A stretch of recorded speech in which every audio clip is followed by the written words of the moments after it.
The average American will meet 10,000 people in their lifetime. 10,000 people, that's a lot of folks. But if every one of you changed the lives of just 10 people, and each one of those people changed the lives of another 10 people, and another 10, then in 5 generations, 125 years, the class of 2014 will have changed the lives of 800 million people. But changing the world can happen anywhere, and anyone can do it. So what starts here can indeed change the world. But the question is, what will the world look like after you change it? Well, I'm confident that it will look much, much better. I have a few suggestions that may help you on your way to a better world. And the lessons to overcome those struggles and to move forward, changing ourselves and changing the world around us, will apply equally to all.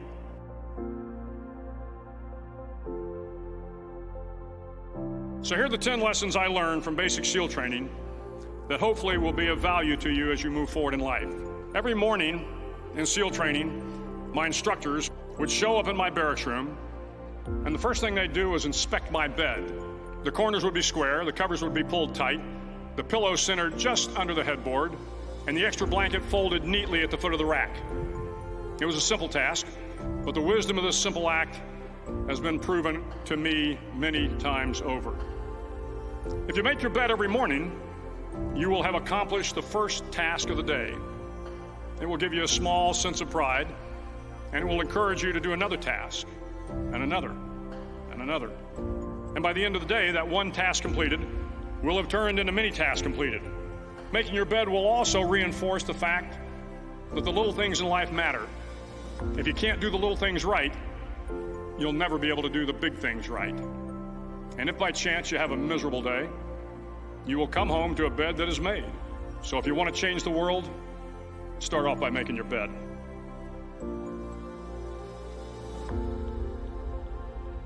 For the boat to make it to its destination, everyone must paddle. You can't change the world alone. You will need some help.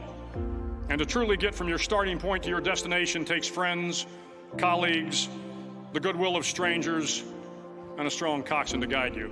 If you want to change the world, find someone to help you paddle.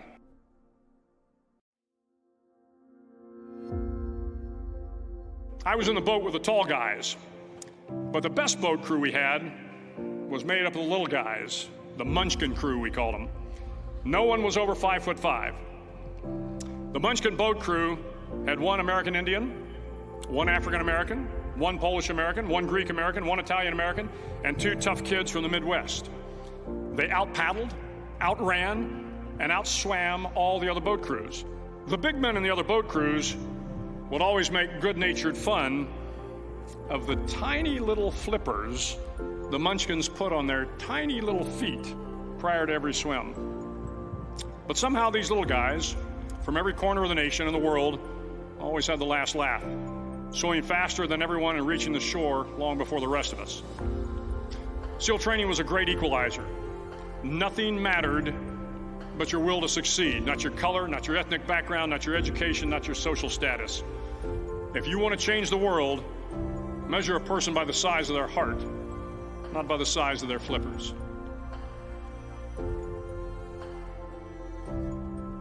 A circus was 2 hours of additional calisthenics, designed to wear you down, to break your spirit, to force you to quit. No one wanted a circus. A circus meant that for that day, you didn't measure up. A circus meant more fatigue, and more fatigue meant that the following day would be more difficult, and more circuses were likely. But at some time during SEAL training, everyone made the circus list. But an interesting thing happened to those who were constantly on the list.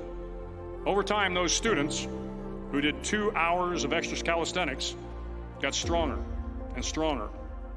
The pain of the circuses built inner strength and physical resiliency. Life is filled with circuses. You will fail. You will likely fail often. It will be painful. It will be discouraging. At times, it will test you to your very core. But if you want to change the world, don't be afraid of the circuses.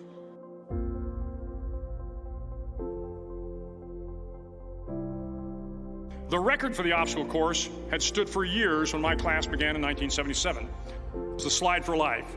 The record seemed unbeatable until one day a student decided to go down the slide for life head first. Instead of swinging his body underneath the rope and inching his way down, he bravely mounted the top of the rope and thrust himself forward.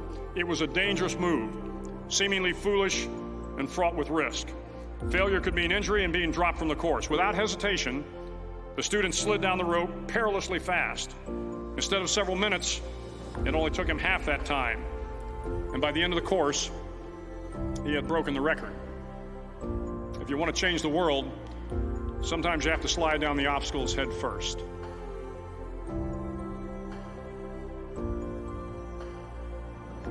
The waters off San Clemente are a breeding ground for the great white sharks. To pass SEAL training, there are a series of long swims that must be completed. Before the swim, the instructors joyfully brief the students on all the species of sharks that inhabit the waters off San Clemente. That if a shark begins to circle your position, stand your ground. Do not swim away. Do not act afraid.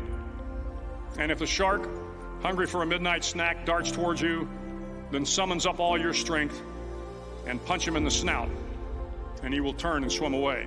There are a lot of sharks in the world. If you hope to complete the swim, you will have to deal with them. So if you want to change the world, don't back down from the sharks.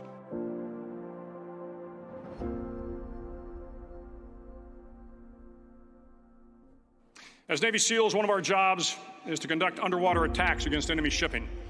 The ship attack mission is where a pair of SEAL divers is dropped off outside an enemy harbor and then swims well over 2 miles underwater. To be successful in your mission, you have to swim under the ship and find the keel, the center line, and the deepest part of the ship. This is your objective. But the keel is also the darkest part of the ship, where you cannot see your hand in front of your face, where the noise from the ship's machinery is deafening, and where it gets to be easily disoriented, and you can fail. Every SEAL knows that under the keel, at that darkest moment of the mission, is a time when you need to be calm, when you must be calm, when you must be composed, when all your tactical skills, your physical power, and your inner strength must be brought to bear.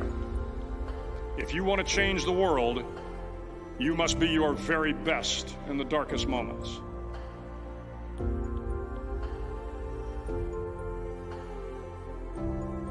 The mudflats are an area between San Diego and Tijuana where the water runs off a swampy patch of terrain where the mud will engulf you.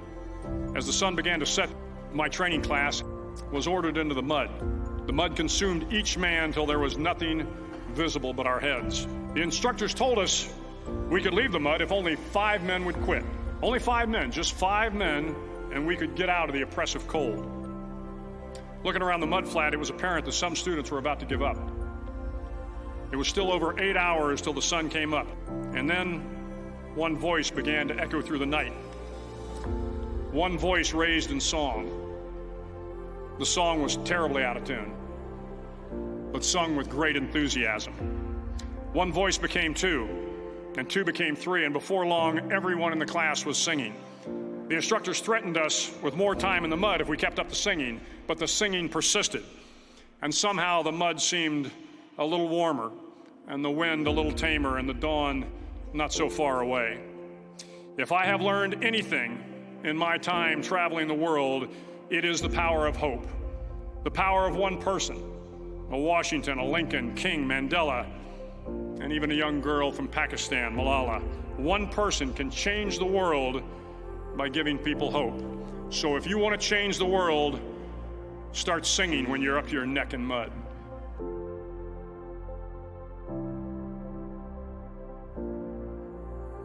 All you have to do to quit is ring the bell.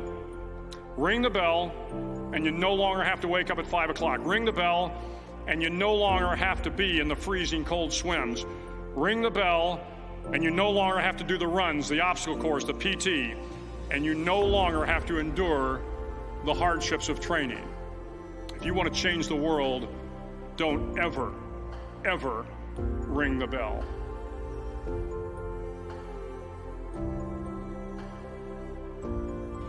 Start each day with a task completed. Find someone to help you through life. Respect everyone. Know that life is not fair and that you will fail often.